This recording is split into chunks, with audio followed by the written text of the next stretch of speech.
Hello guys, welcome back to my YouTube channel. तर आज आपल्या सर्वांची रेसिपी म्हणजे दुधी भोपळ्याचे धपाटे. कोण कोण दुधी भोपळा न टाकताही बनवतो, पण आम्ही असं बनवतो. तर मी आणि मम्मी मिळून बनवत होतात. तर तुमच्यासोबत ही रेसिपी शेअर करत आहे. नक्कीच कमेंट करून सांगा कसे झाले आहेत पराठे, धपाटे, काही बोलू शकतो त्याला. प्रॉपर शब्द तर धपाटेच आहे. आणि सबस्क्राईब करा चॅनलला, कमेंट करा, लाईक करा.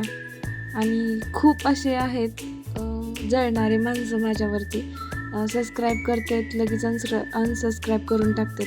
त्यांच्या एका करण्याने किंवा काय होण्याने माझं तर काय होणार नाही आहे. मला जे करायचं आहे ते तर मी करणारच आहे.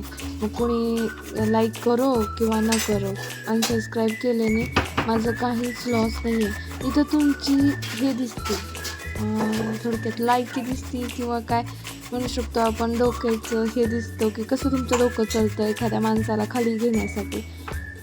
म्हणजे तुम्ही चांगले तर काही कर्म करू शकत नाही आणि तुमच्यासोबत जे होतं आहे ते बरोबरच होतं आहे. मग तुम्ही चांगलेच फळं भोगताय त्या गोष्टीचे.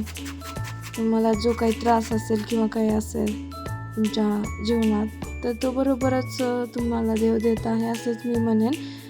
कारण जे आपण लोकांना करतो तेच आपल्याकडे रिटर्न येतं. म्हणून कधीही नेहमी चांगला विचार करायचा असतो. एखाद्याचं वाईट म्हणजे चांगलं न करता नाही आलं तर वाईट तर कधीच माणसाने करू नये असं मला वाटतं. आता हे तुमच्या डोक्याचा भाग राहिला की तुम्ही एखाद्याला कसं हे करतो किंवा त्याचं प्रगती तुम्हाला बघवतच नसणार आहे, ह्या गोष्टीवरून लगेच साफ होतं. आणि मला असं कळण्यात पण आलं की आपल्या जवळचेच असं करतात. बरेच ठिकाणी मला सांगण्यात आलं की वृत्ती, तू टेन्शन घेऊ नको, तू जे करत आहेस ते योग्य करत आहेस, छान बनवतेस व्हिडिओ, फक्त बनवायचं बंद करू नको किंवा माघार घेऊ नको, अशा लोकांकडे लक्ष देऊ नको. तर मी तेच काम करत आहे की मला फरकही नाही पडत. कारण मी 1-2 सबस्क्रायबर होते तेव्हापासून व्हिडिओ बनवते.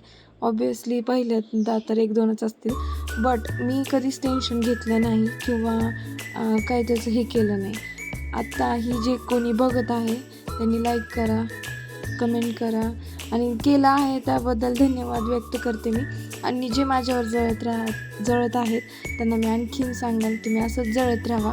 कारण मला छान वाटतं की आपण काहीतरी आहोत की लोक आपल्यावर जळतात. तर मला खुशी आहे त्या गोष्टीची आणि तुम्ही हे असंच करत राहा आणि माझी अशीच प्रगती व्हायला हवी आणि होईल.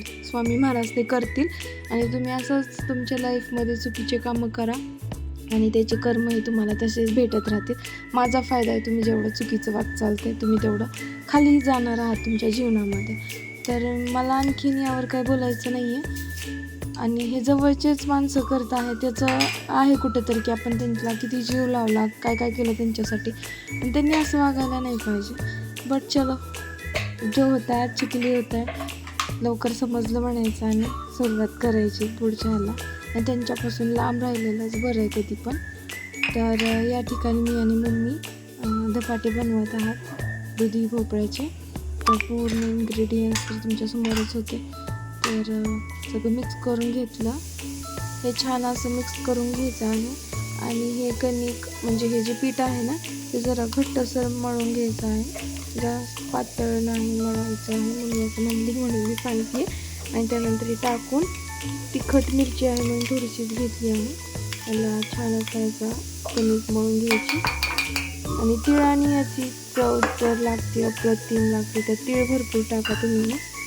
आणि त्यानंतर चमच्याने मिक्स करून घेतलं आणि नंतर काय कोथिंबीर सगळं टाकून घेतलं होतं. आणि आता छान अशी कणिक मळून घ्यायची व्यवस्थित मिक्स करून. त्याला मिक्स करायलाच खूप टाईम जातो. आणि थोडंसं पाणी घालायचं, थोडं पाणी म्हणजे एकदम थोडं घालत त्याचा डो तयार करून घ्यायचा आहे मसाल्याचा, पूर्ण पिठाचा, आणि ठेवून द्यायचा आहे अर्धा तास तरी. छान असं पीठ मिक्स होतं.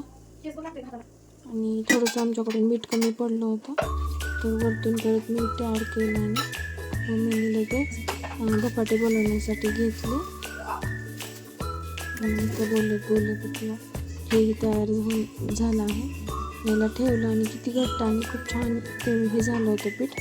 त्यानंतर लगेच मम्मीने करण्यासाठी घेतला. मला भीती वाटते, मला येत नाही तेवढी, आणखी मम्मीच करते. मी पूर्ण प्रिपरेशन करून हे केलं. हाताला थोडंसं पाणी लावून घ्यायचं आहे आणि याला टॅप टॅप टॅप टॅप करत करत गोल करून घ्यायचं आहे, जेवढं आपल्याला हवं आहे तेवढं मोठं. त्यानंतर तो जो रुमाल आहे तो उचलून घ्यायचा आणि असं डायरेक्ट उलट्या तव्यावरती टाकून घ्यायचा आणि गॅस थोडासा हाय करायचा आणि ते रुमाल काढून घ्यायचा. तुम्ही ट्रस्ट द प्रोसेस म्हणाल मी, छान आहे प्रोसेस खूप, आणि तुम्ही ट्राय करू शकता अशा प्रकारे. त्या मम्मीचं झालं आहे ती का सगळीकडून एकसारखं करण्यासाठी तर टाईम लागतोच. पाणी लावत हे असं करून घ्यायचं आहे पूर्ण. मी असं गोल गोल केलं, मम्मीने तेल लावून त्याला पूर्ण, आणि त्याला गोल गोल गोल गोल करून घ्यायचं आहे आणि त्यानंतर लगेच तव्यावरती टाकून द्यायचं आहे. आधी तव्याला तेल लावून घ्यायचं आहे. याला तेल लागतं खूप जास्त, आणि टाकून द्यायचं आहे असं, अर्ध्यावर त्याचा रुमाल काढून घ्यायचा. याच ह्याची भीती वाटते फक्त मला, कारण ते पोळतं खूप. वाफा बघते ना कशी निघायलात, आणि आता तर एक साईडनीच निघते फडक कुठून तरी, ते बघत बघत काढायचंच त्याला निघायला. हे मम्मीचं फर्स्टच होतं आय थिंक. त्यानंतर बनवून घ्यायचं आणखीन एक, त्याला तेल लावून घ्यायचं आणि पलटी करायचं. खूप टेस्टी बनले होते, पण तेल सोडायचं असं वरतून, ते जे डॉट्स डॉट्स केले तर.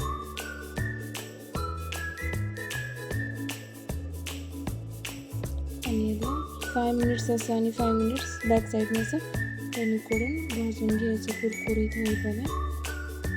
आणि यातला दुधी भोपळा का घिसत होता, खूप छान. आणि या साईडने पण तेल लावून घ्यायचं लगेच. माझ्या मम्मीच्या हातची स्पेशल डिश म्हणलं तरी चालेल, खूप टेस्टी बनवते माझी मम्मी. आणि असं ब्राऊन होईपर्यंत शेकून घ्यायचं आणि दुसरी तयार होते मम्मीचं बनवून. बघता बघता सगळंच तयार झालं. हे लास्टवालं होतं, तेही कुरकुरीत असं बनवून घेतलं आणि खूप टेस्टी झाले होते सगळेच धपाटे. तर लगेच गरमागरम घेतलं मी. मम्मीने दही लावलं होतं, तर दही घेतलं आणि दही तर काय टेस्टी बनलं होतं, खूप छान. तर दही घेतलं, मिरचीचा ठेचा घेतला आणि एक धपाटा घेतलं. मी खात नाही युजली असे धपाटे वगैरे काही, मला एवढं नाही आवडत, पण खूप टेस्टी बनवलं आणि एवढं कडक क्रिस्पी. चलो बाय.